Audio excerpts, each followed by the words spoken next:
परमेश्वर का वचन कहता है मेरे प्रियो, आज हम मरकुस की 12 अध्याय उसका 41 से लेकर 44 पद को पढ़ते हैं।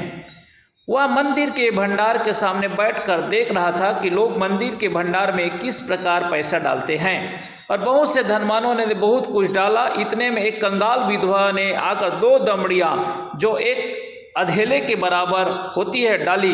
तब उसने अपने चेलों को पास बुलाकर उनसे कहा, मैं तुमसे सच कहता हूँ कि मंदिर के भंडार में डालने वाले में से इस कंगाल विधवा ने सबसे बढ़कर डाला, क्योंकि सब ने अपने धन की बढ़ती में से डाला है, परंतु इसने अपनी घटी में से जो कुछ उसका था अर्थात सारी जीविका डाल दी है।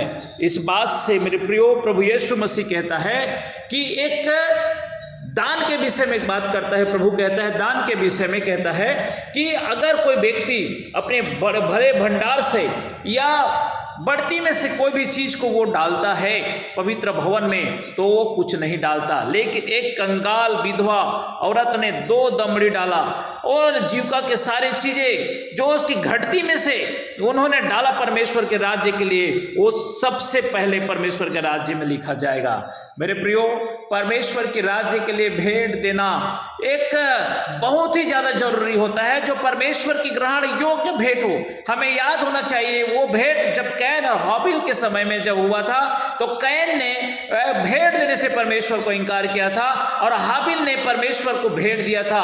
हाबिल ने परमेश्वर को जो भेंट दिया था वो स्वीकार हुआ था, लेकिन कैन ने जो भेंट दिया था उसे परमेश्वर ने स्वीकार नहीं किया था। आज बहुत सारे लोगों का जो भेंट है परमेश्वर स्वीकार नहीं करता है, क्योंकि जो भेंट देता है वो भेंट देना नहीं चाहता है। और भेंट के विषय में मैं आपको और बता देना चाहता हूं, प्रभु ने कहा 2 दमड़ी देने वाली स्त्री जो विधवा थी, कंगाल विधवा थी, वो परमेश्वर के राज्य में धर्मी ठहरी। मेरे प्रियो, जो उसके पास कुछ नहीं था उन्होंने डाल दिया और वो परमेश्वर राज्य में हुआ।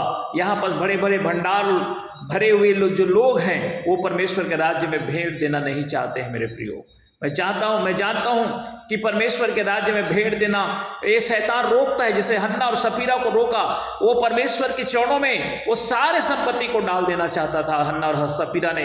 प्रीतों के काम 5 अध्याय में जब आप पढ़ोगे इस बात को तो वहां पर सारी बातें परमेश्वर ने लिखा है वहां पर हन्ना और सफीरा के विषय में।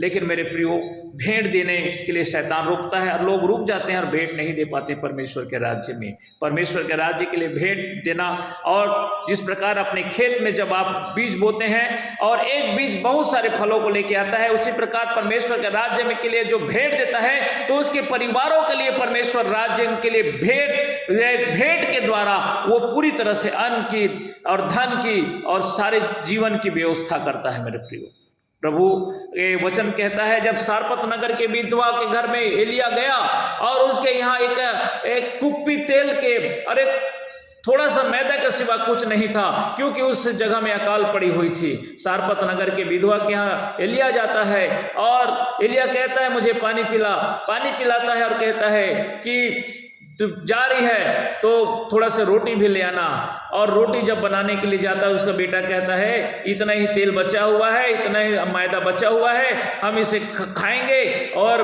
मर जाएंगे, ऐसा उसका बेटा कहता है उसको ना दे। तो उसकी माँ कहते हैं मरना तो है ही है बेटा, लेकिन उसको भी भूख लगा है, वो भी खाए और तृप्त हो जाए। हमें आज मरना है, एक दिन बाद मर जाएंगे, आज मरना है तो आज मर जाएंगे, ऐसा उसकी माँ ने कहता है। मेरे प्रियो, जब इस बात को कहता है मेरे प्रियो, तो इस एलिया को खिलाता है और एलिया उसे खाने के बाद में आशीष देता है और कहता है जब तक मैं ना बरसे और तुम्हारे तेल कभी खत्म नहीं होंगे, कुप्पी का और मैदा कभी खत्म ना होंगे। मेरे प्रियो, जो परमेश्वर के राज्य के लिए, परमेश्वर के दास के लिए, परमेश्वर के राज्य के लिए जो भी काम और भेंट देता है, मैं आपसे कहता हूँ उसका प्रतिफल परमेश्वर देता है। जो वचन पर विश्वास करता है, हन्ना और सफीरा जैसा नहीं, जो उन्होंने झूठ बोला परमेश्वर से कि वो देना तो चाहता था लेकिन शैतान की बातों में आकर वो झूठ बोला। आपको भी शैतान भरमाने ना पाए, आपको भी शैतान किसी भी रीति से भरमाने ना पाए। जिस जगह में जाते हो, जिस जगह में चर्च में जाते हो, उस सारे जगह में परमेश्वर के लिए भेंट दो और अपने मार्गों को खोलो। जो परमेश्वर ने आपको चंगा किया है, परमेश्वर ने आपको जीवन दे, उसको देखो, शैतान की बातों मत आओ मेरे प्रियो, क्योंकि धन इस संसार में रुक जाएगा, लेकिन आपकी आत्मा और आपकी जीवन परमेश्वर से मुलाकात होगा। शैतान आपको परमेश्वर से मुलाकात करने से रोकता है। परमेश्वर से मुलाकात ना हो इसलिए वो आपकी बातों में गंदी बातों को मिलाता है मेरे प्रियो, आपकी सोच पर गंदी करता है। इस बात से आप जान लो कि शैतान कहीं ना कहीं आपके जीवन में हैवी होता है। शैतान को हैवी मत होने दो, परमेश्वर के राज्य के लिए भेंट दो और परमेश्वर के राज्य के लिए कार्य में लगे रहो, क्योंकि परमेश्वर ने आपको धनी बनाया है। तो धन परमेश्वर के राज्य के लिए बढ़ोतरी का कारण बनेगा आपके जीवन में। तो धन्यवाद करता हूँ आज के वचन से आपने सीखे होंगे। यीशु मसीह के नाम में आमीन।